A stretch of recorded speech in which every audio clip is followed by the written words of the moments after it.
After resupplying and resting at the Palmer River Roadhouse, it was time to head north and start our journey towards Pajinka, the northernmost point of the Australian mainland. So we decided to take it easy on ourselves and head to Cowan for the night before heading up to Bramwell Junction to start the Old Telegraph Track.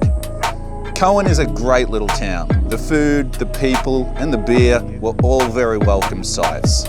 This was our last chance at grabbing some supplies before heading further north into the Great Northern Abyss. It takes about 4.5 hours drive from Palmer River Roadhouse to Cowan, and then another 3 hours from there to Bramwell Junction.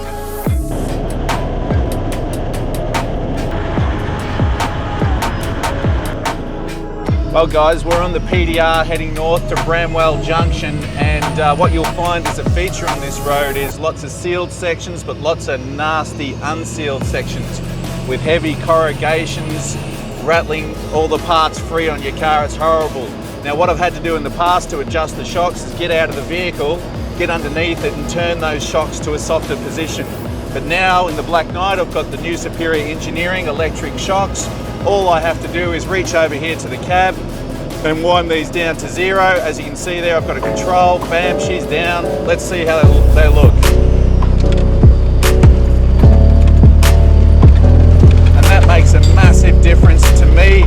I can adjust these on the fly. It's an absolute game changer and I wouldn't have any other shock. After turning off the PDR onto Telegraph Road, Bramwell Junction is the next stop for us.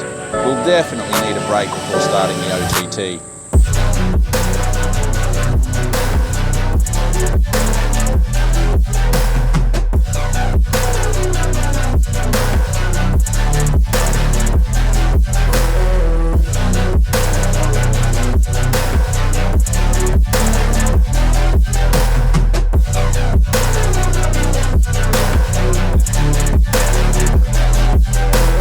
Bramwell Junction is a very important milestone on any Cape York adventure. You either put your big boy pants on and hit the Old Telegraph Track, or you go the easy way, up the Northern Bypass Road. It wasn't up for debate which way we were going, definitely the hard way, but we're going to take our time and not take any stupid risks. After a good few hours on the PDR, your throat is going to be fairly dusty, and when you see Bramwell Junction, you'll be very happy to know that it has everything you need to survive. But a hot tip, they don't let you do takeaway alcohol, so make sure you stock up beforehand. And diesel ain't cheap either, but hey, where is it lately?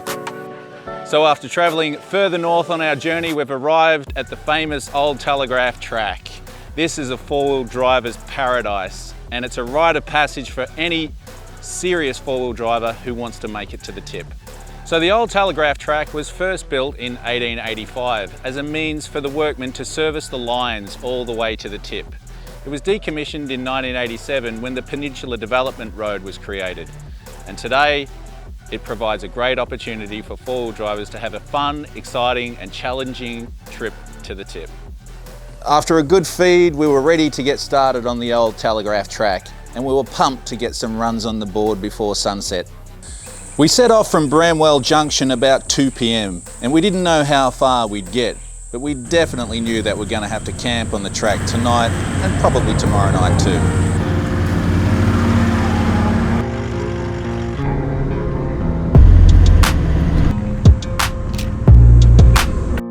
The first river crossing we came to was Palm Creek, and I was hoping there'd be an easier way to get through it, but after a thorough look, this was our best option. I didn't sign on for this shit, man. Alright, so we're about to do the first river crossing here. This is Palm Creek. It's got a steep descent into it, left-hand turn into the creek. Got to go down the creek a little bit. There's not much water in it because it's the end of the season, but we think we've got it covered. Here goes. Around. Yeah, I was going to hold a flat there. Yeah. Would I be alright? Yeah. Yeah. Just trying to get it straight, right? Yeah, need a bit more turn. Yeah. A bit more circle. Yeah, a bit more circles. Like a clutch out. Just let it do the work.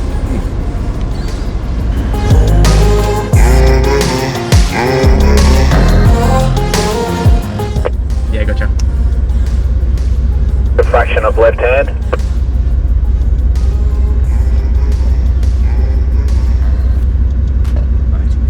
Yep, bring it forward.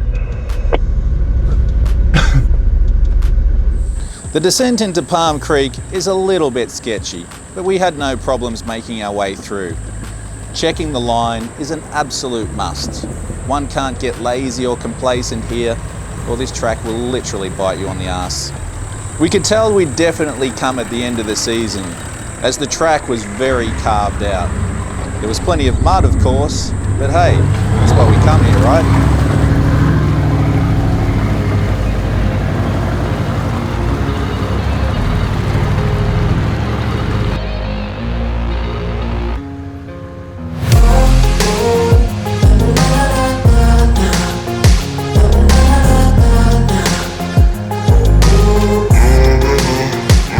So as you can see, it was a bit of a steep descent in there, a bit of a left-hand turn.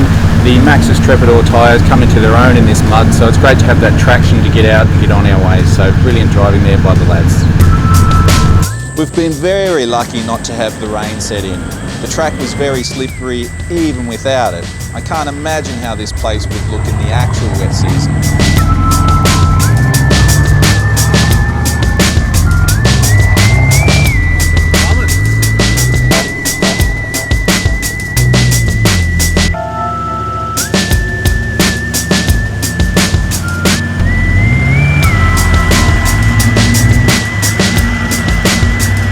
After cruising through Palm Creek, we continued north. We wanted to get as much of the track done before we lost the sunlight.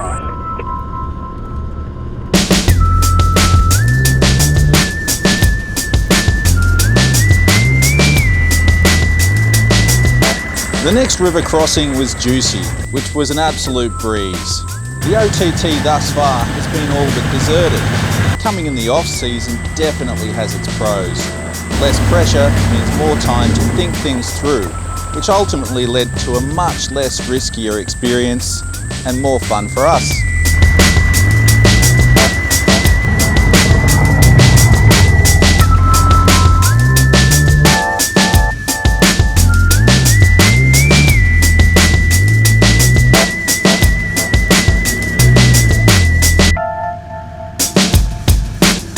So the great thing about the Old Tally track is there's usually a couple of track options to take around a difficult area. So you can go through a difficult track, or you can take the clever track, which is for a less capable vehicle such as Taupedo compared to the Black Knight, which is coiled.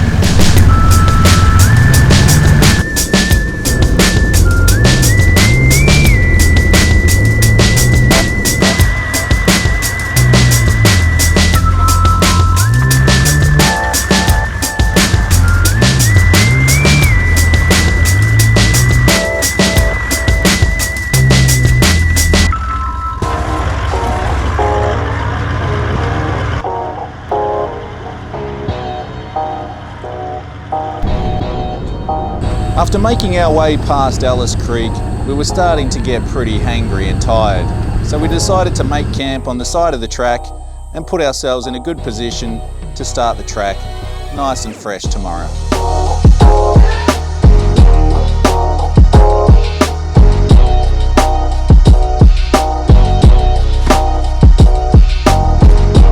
So here we are on the Old Telegraph Track, day 2. Yesterday we started quite late in the afternoon, so we only just got past Palm Creek. So we got a nice little campsite here, decided to rest, and today we are super keen to hit day 2. After leaving our campsite just north of Alice Creek, we progressed further north to see what the OTT had in store for us today.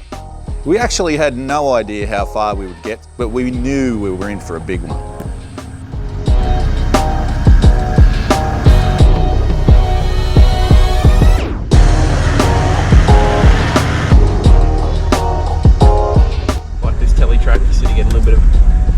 Between obstacles, which is pretty cool. So Yeah.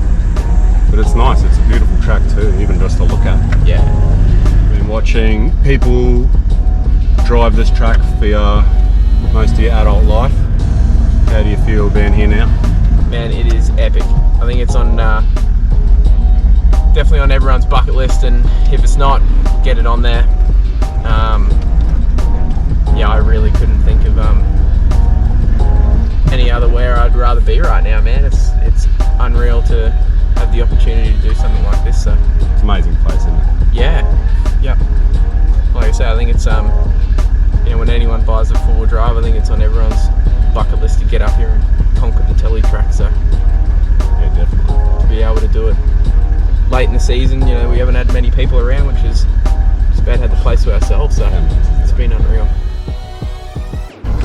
So we're just poking down the track on day 2, and because it's the morning time, the shadows are long, and it takes a second look, a lot of these mogully areas, because the shadows make it a little bit confusing to see how deep it is. So going slow is key. So far we've had almost zero company since we started on the OCR, so we were hoping this would continue and we'd have a nice clear run. So one of the great things we've found about coming up here in the off season, October, is that there's far less people around, and therefore when you're running down these narrow tracks you don't have to pull off. I mean, this is super hectic if you'd had to pull over and let another vehicle pass. So we've basically got the place to ourselves, which is awesome.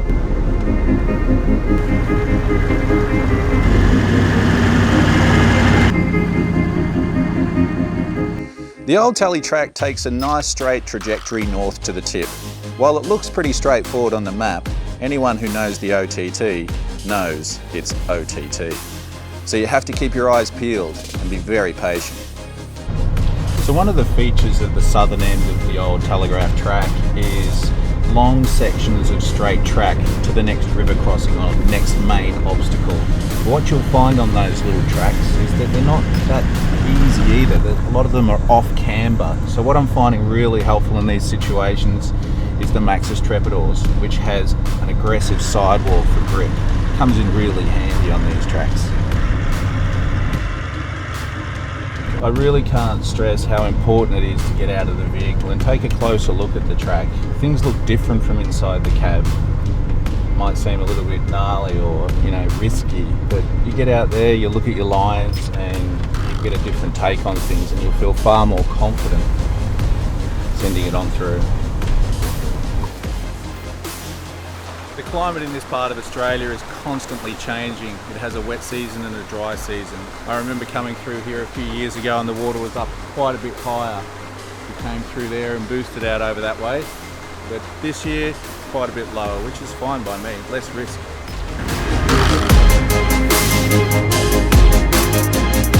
As Delahunty River came up on us, we were feeling fresh, so we made light work of our first obstacle. We were keen to make a strong start in the morning. We actually couldn't have asked for better conditions today. Although it was hot and humid, it was also nice and cool and tropical, with all the water and the forest canopies giving us lovely shade. Definitely nicer than the arid conditions we experienced on the OCR. It was also comforting to know we weren't so far away from help and towing services if we needed it. There are access roads in and out of the OTT, and there's also evidence everywhere that other expeditions have come into some serious trouble. It wasn't too long and we'd come up to Birdie Creek. Birdie Creek was nice and low, so we knew we had this one covered easy. The entrance and exits are offset, and the point of crossing changes every season. As usual, we took our time and there were no issues encountered.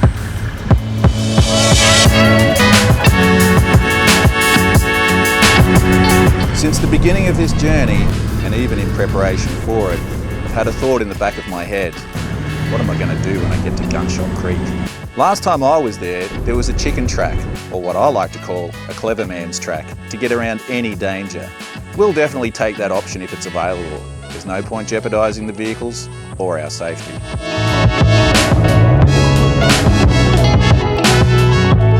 Once we arrived at Gunshot, it was the middle of the day, so the sun was blazing down on us, but we knew we needed to do a thorough recon and check all the options and hazards.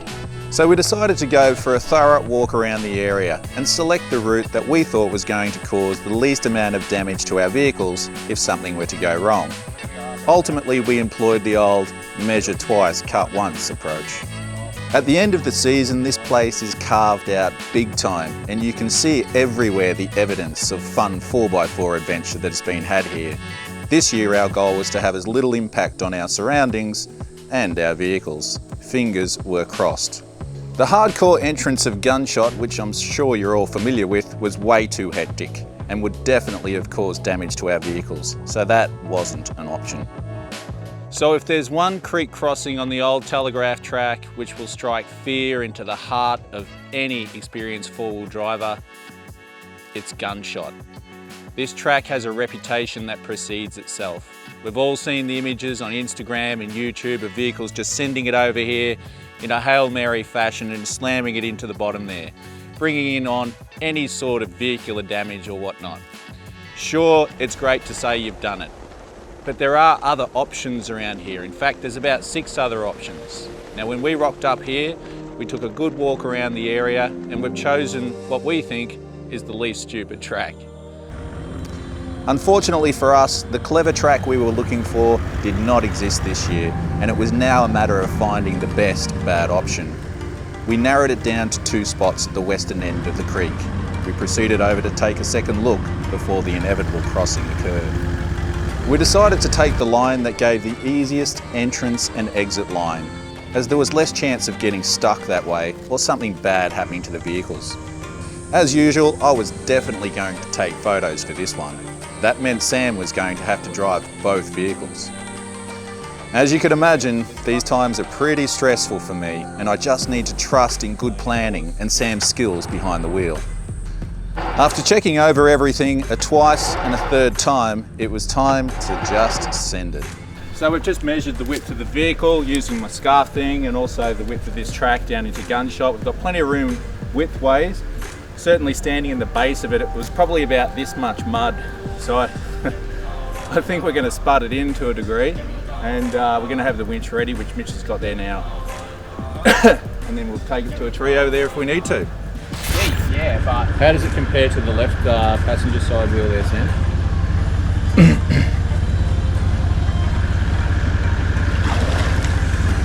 Really different. I mean, it's not going to It's not going to flip it. Nah, it's not going to have a nap. Alright, after feeling quite convinced that this was the path for us through Gunshot, we've changed our minds. We've taken a look at the track over here. It's got far more width, and we think there'll be less chance of panel damage, and we can get out of here still okay. So we're going to swap to that one.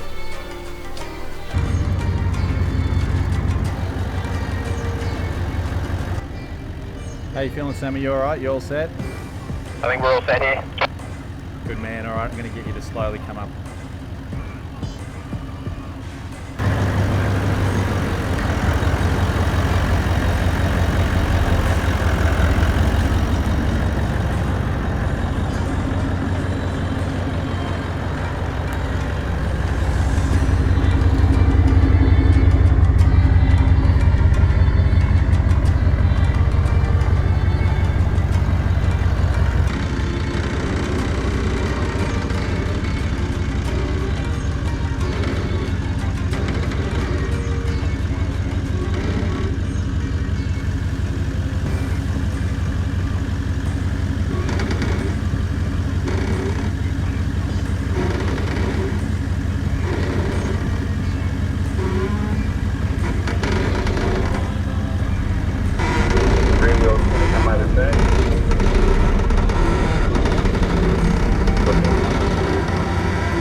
Success!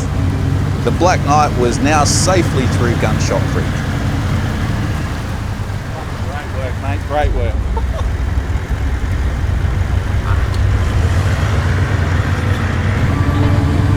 Well, that's a massive relief to get the Black Knight over there, so yeah, my heart's beating pretty fast, and yeah, it's great that I have drivers that I can trust, and all the good comms equipment, thanks GME. Couldn't have done it without this whole setup. The Taupedo was next, and it's significantly heavier than the Black Knight, so I was a bit more nervous about getting that across. Plan A worked well, so we were just going to rinse and repeat and hope for the best. Mitch was riding shotgun, if you'll excuse the pun, and definitely learning from Sam's every move.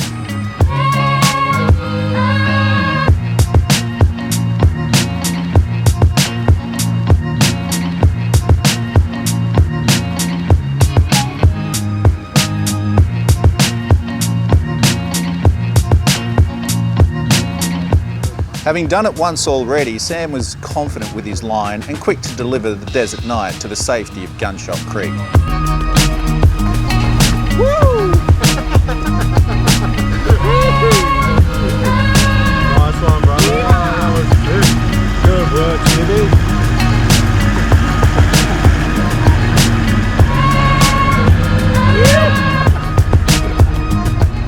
Mate, well done. You bossed that. That was awesome. That was hectic. Yeah? Yeah.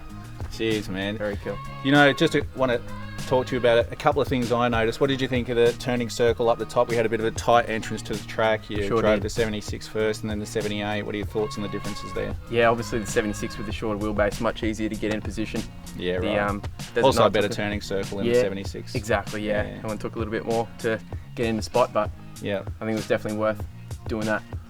yep, getting that spotting done right. Yeah. So basically one thing I also noticed is that in the troop carry with the longer wheelbase, you were basically nearly in the water by the time the Yeah. wheels were coming over the back, which was, you know, in the night it just seemed far more hectic and short. How did that feel for you? Yeah, for sure. You nailed it. I think, yeah, obviously the long wheelbase, bit heavier. Yeah, I had to let off the brakes to let it go, so it was, Yeah, right. yeah, it was just holding Give her a itself. bit of rain, mate. Yeah, exactly right, yeah. Anyway, mate, well done. We've done stuff. Gunshot. Well, you've Yep. done Gunshot twice in 10 minutes. That's awesome. a brilliant effort there. So, yeah, thank you very much, mate. On to the next one. So, that is Gunshot done and dusted. And I can't say I'm more delighted than I am. I'm stoked. On to the next adventure. After it was all said and done, we'd spent about 2 hours filming at Gunshot, so the afternoon was definitely catching up with us, and we still had to reach the northern section of the track yet.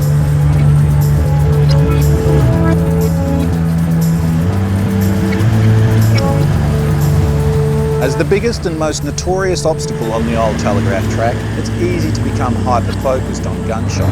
But don't worry, there's plenty of other obstacles there that will trip you up, and again, bite your ass if you're not too careful.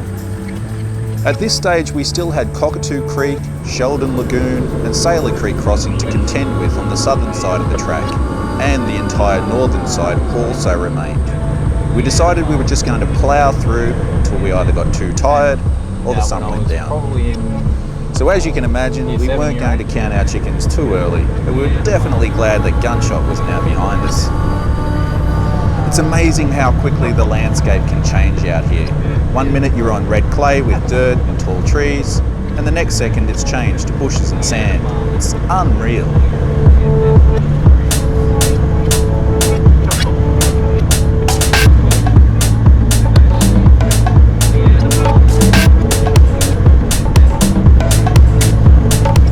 Once we arrived at Cockatoo Creek, we were pleased to see that it was nice and low, which made it easy to cross.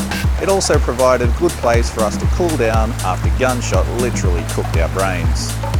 Some of the major appeal of the Old Telegraph Track is these creeks. I mean, look how beautiful this is around there. It's an oasis. It's so tropical and lovely. The water temperature here must be about 27, 28 degrees. So we might have a little paddle here before we move on, but we've found a little line through here anyway that we think shouldn't be too much drama. One thing I should mention is if you're faced with a creek like this, get out of the car, take a walk through it. If you can walk through it, you should be okay to drive through it as well. If you can't, then you probably won't be able to drive through it.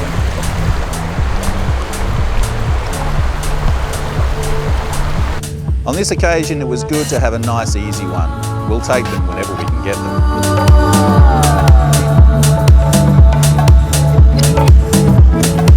It got to the point for all of us where we were just trying to grind out the kilometres between these major obstacles.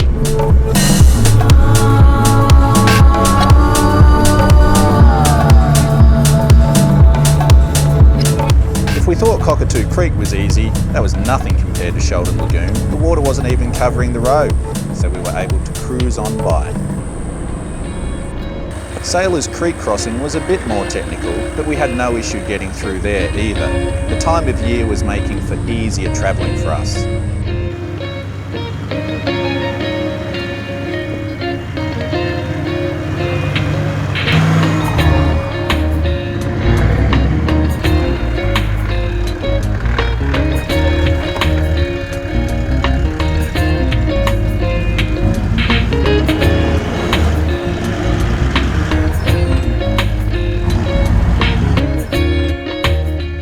By the time we hit the northern bypass road, it was about 4:30 in the afternoon and Eliot Falls was beckoning.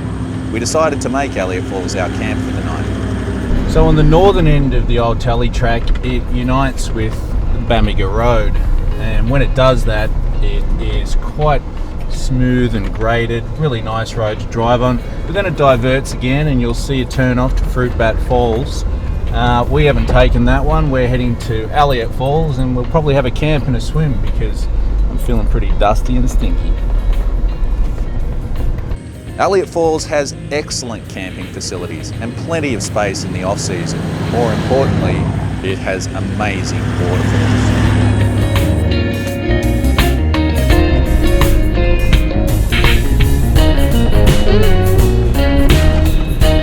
After a big day in the northern Queensland sun, we definitely needed a full body cool down and to clean the dust out of a few of our nether regions.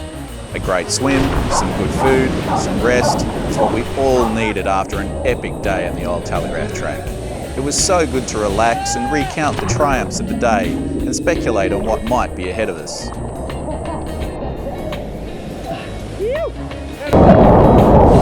If you make it this far, you get a reward halfway, Eliot Falls. It's crazy not to come here for a swim. This water's like 26, 27 degrees. Beautiful, paradise on earth. Oh.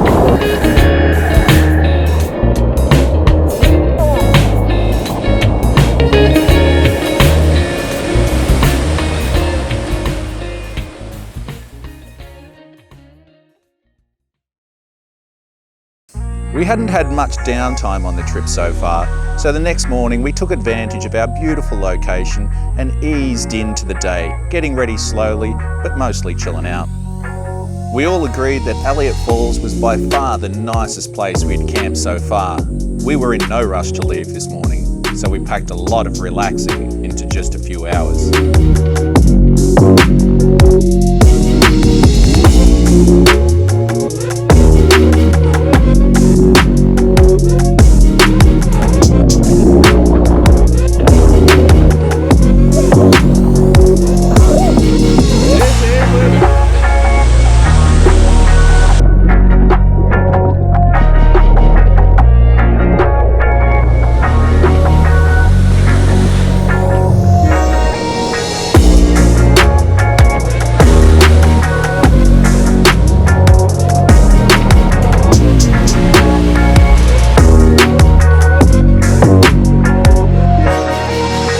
Up until now, we hadn't seen a soul on either the OCR or the OTT, but we did come across some fellow travellers at the campsite. It's funny how on trips like these, one's always keen to see other humans and share stories of adventure in the 4x4 world. He was a, you're not going to believe this, right? So we've had this, this dispute on this trip about where magpies in Australia are found. And we just happened to run into an ornithologist who settled that dispute. And there's magpies up here, yeah? There's magpies Everywhere. everywhere. Yeah, thought so. Case closed. It was now 10 AM and time to hit the track. We made it our goal to get to the Jardine River Ferry and reach Punsan Bay by nightfall, but we still had all the crossings on the northern section of the OTT to contend with. It was going to be tight. After 7 days of non-stop travelling and off-roading, our energy levels were becoming more difficult to manage. We were conscious not to get too hasty and make some stupid mistakes. Started day 3 on the Old Tally track and it feels good to be back behind the wheel.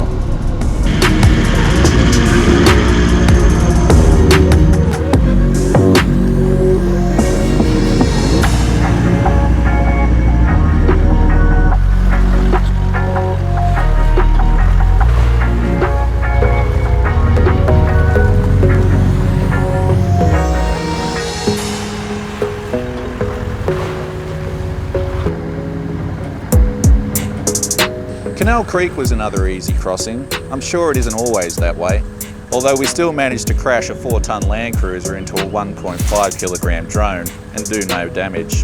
The 4x4 gods were definitely smiling on us this day. Now some more Ks of what is synonymous with the OTT. Long straight sections with either red dirt or sand.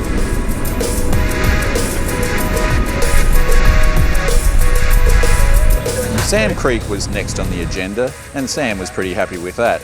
And on this occasion, he was going to drive the Black Knight and Mitch the Taupedo. So we used the same drivers as before. These are perfect locations for me to get photos for the gram.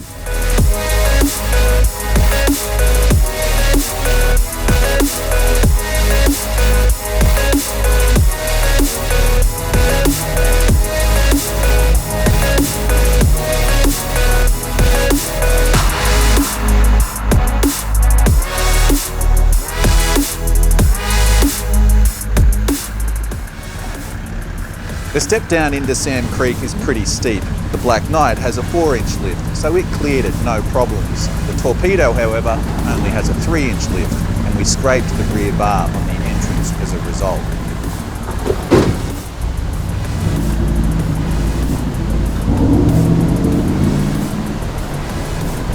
Okay, so we just came across Sam's Crossing there, and it had quite a steep entrance into the creek bed. Okay, now the idea is to go over those as slow as you can, okay? Just so when the rear comes down, you're not going to crunch anything. In this case, we've got the Kmart rear bar, and it did take a little bit of a battering there. We just sort of went in a little bit too fast, and the back end came down fast, so it squats on the suspension, which just bit into the bank and put a little bit of a battle scar through here, but it's nothing too major, and hey, this is an awesome rear bar, so it can certainly take it. This also marks the first time we've seen travellers on the track, any track for that matter, and we were on a mission and didn't have too much time for pleasantries. But as so often occurs in our travels, we'd run into them later on in our travels. Alright, so obviously to make a trip like this possible and take both the Black Knight and the Desert Knight away on a trip like this, for me to do the photography and Dan to do the videography, it adds another level of complexity to the trip. Okay, so for me, you know, I have to let the lads do what they need to do, and I trust them to do what they're going to do, but you know, it's when things go awry in those situations, it's always a little bit meh, but hey, that's the risk we take, and that's the risk anyone takes with their own vehicle on these tracks. So always super important to take a look at the track before you go into it. Use your spotters and go slow on steep entrances like that one.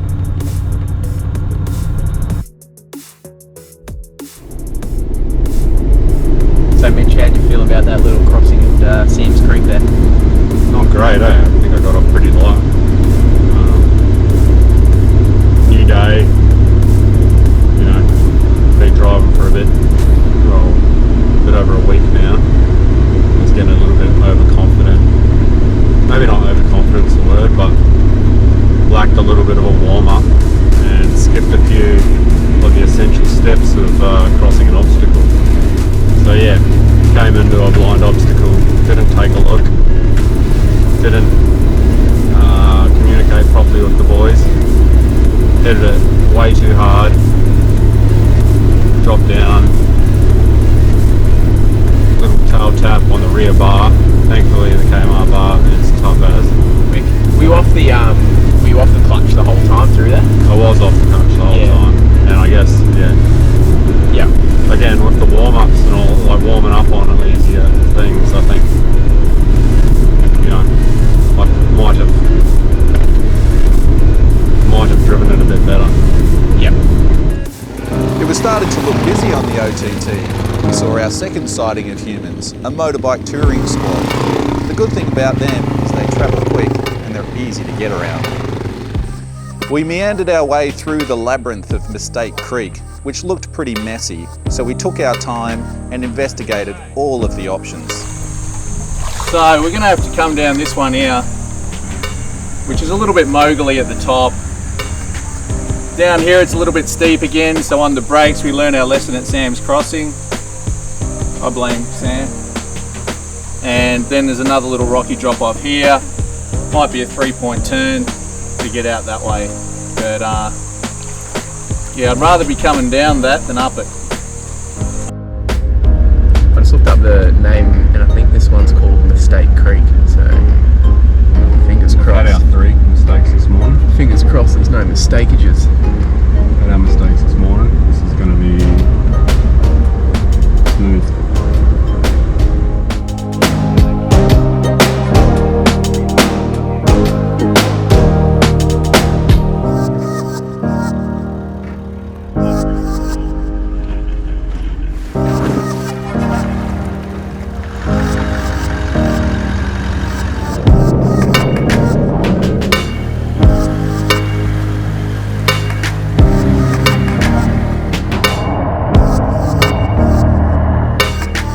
got through another milestone unscathed, and each one of these makes my nervous heart travel a little lighter. At this stage we had 4 major crossings to go before finishing up the track, but 3 of these were rumoured to be the deepest and most difficult of all so far.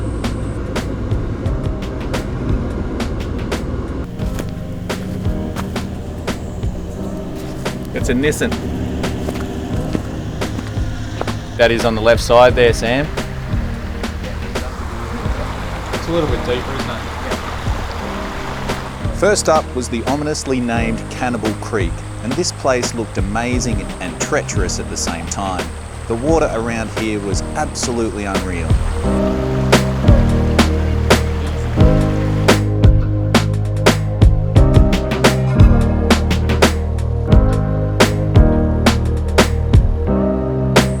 This crossing is crazy how you have to double back on yourself, almost 180 degrees. It was great to have the place to ourselves again to do that.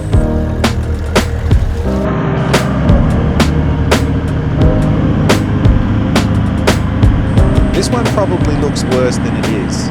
Sam had no issues getting through them. He just took his time.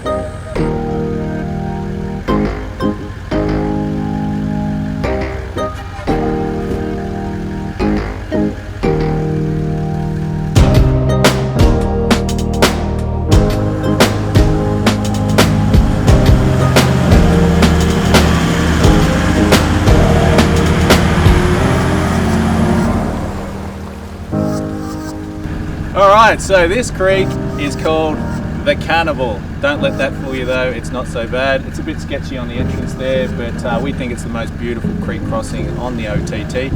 Sam was driving both vehicles. Sam, feels on that one, thoughts on that one? No, it was a cool drive. Yeah, with the Black Knight, we obviously picked a little bit of a different line, but when we brought the Taupedo through, just readjusted a little bit, and yeah, it was cool. Yeah, nice mate, it looked pretty comfortable. I was a little bit worried because there's a ledge on the side of it over there that I thought, oh, we could get a little bit of roll into, but you kept it away. How much did you say, Mitch? About an inch, mate. About an inch. Speed mating appendage. That's plenty when it comes to full driving. Exactly, that's a mile, mate. Yeah, exactly right. Nice work, lads. All right, so I think Nolan's will be coming up pretty soon, so let's say we get behind the wheel and send it.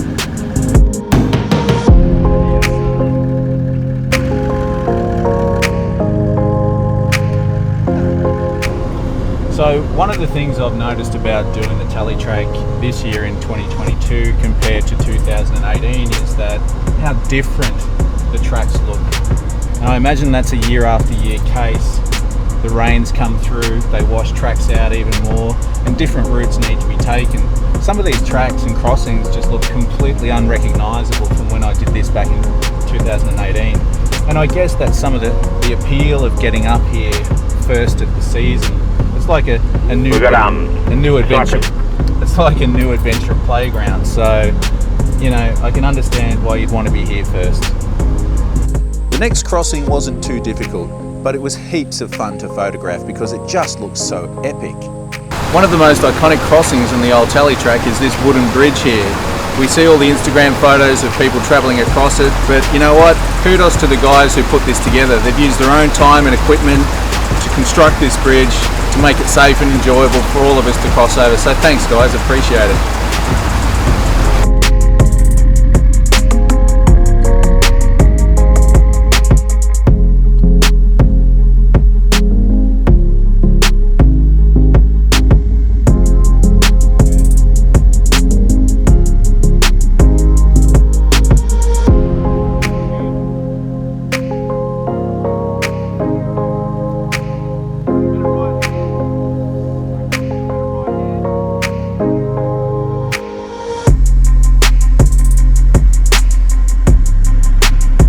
Having one of these vehicles sit on a log bridge in the middle of nowhere is amazing, let alone both vehicles. Obviously not at the same time, we weren't that cavalier.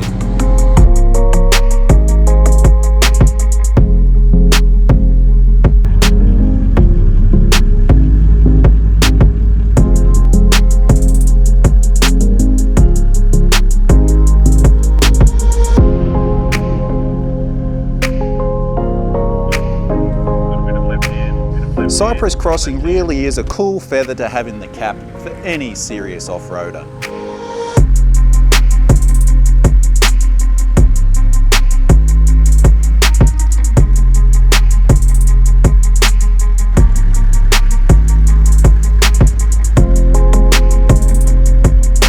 I don't think I'm alone in being a little bit shaky there after seeing a couple of $100,000 worth of vehicles driving over some twigs held together with ratchet straps. Hearing them creak was a little but yeah, it looks far more sketchy than it is. These are held together really well, and it's yeah, it's a fun thing to do, so yeah, enjoy it when you get a chance.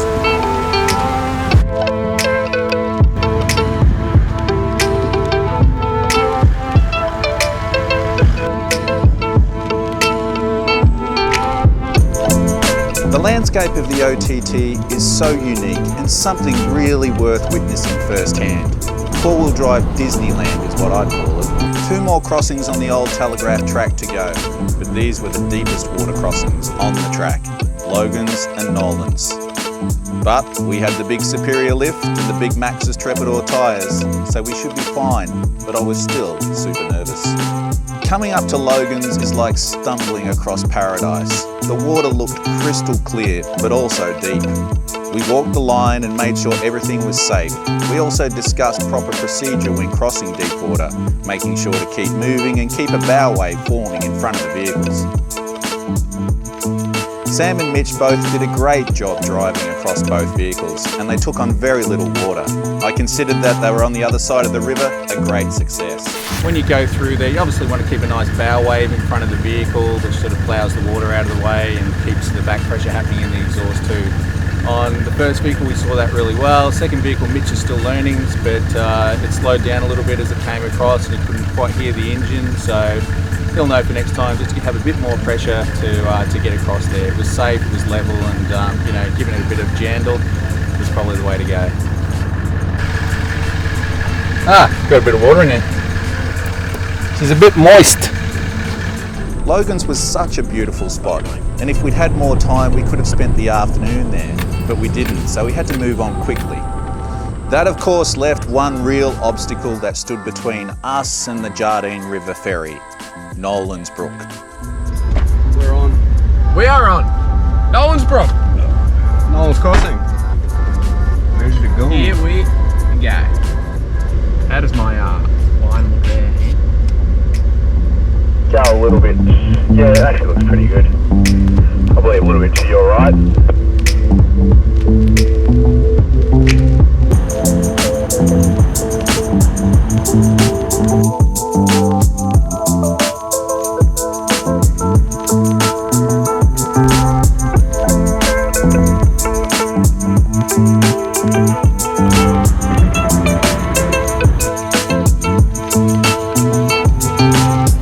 We arrived at Nolan's at about 4 p.m, and after crossing through Logan's we knew it would be no issue, but we took as much precaution as possible so as not to make any mistake on the final turn.